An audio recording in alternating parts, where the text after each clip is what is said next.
지난 9월 말 기준 1,875조 원에 이른 가계부채, 가장 미래가 희망적이어야 할 청년층에 쌓이고 있다는 분석 결과가 나왔습니다.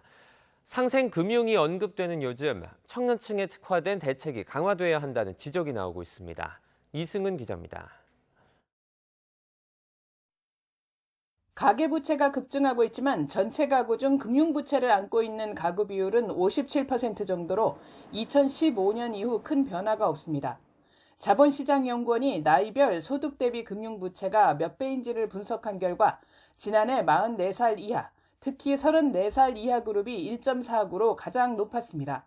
청년층 가구에 빚이 집중되고 있는 겁니다. 이에 따라 지난해 29살 이하 가구의 평균 가계부채는 5,014만 원으로 41.2%나 뛰었습니다. 또 30대 가구의 빚은 평균 1억 1,300만 원으로 액수가 50대보다 많았습니다. 올해도 이런 현상은 가속화됐을 것으로 보입니다.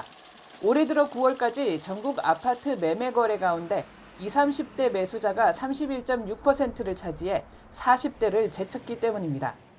청년, 무주택자라면 거의 50년까지 연 4% 장기로 이제 대출해주는 특례보금자리론을 비롯해서 최장 50년짜리 주담대를 하다 보니 오히려 그런 사이에 이제 주택 통계는 또 왜곡됐죠. 인하고 착공 물량이 줄었기 때문에 야 이러면 지금이 더 싼 거 아니야? 빨리 매수해야 돼. 영끌족들이 가세했잖아요. 다른 나이대보다 부동산 관련 담보대출 비중이 높은 청년대출, 고금리 장기화에 위기 신호가 울리고 있습니다.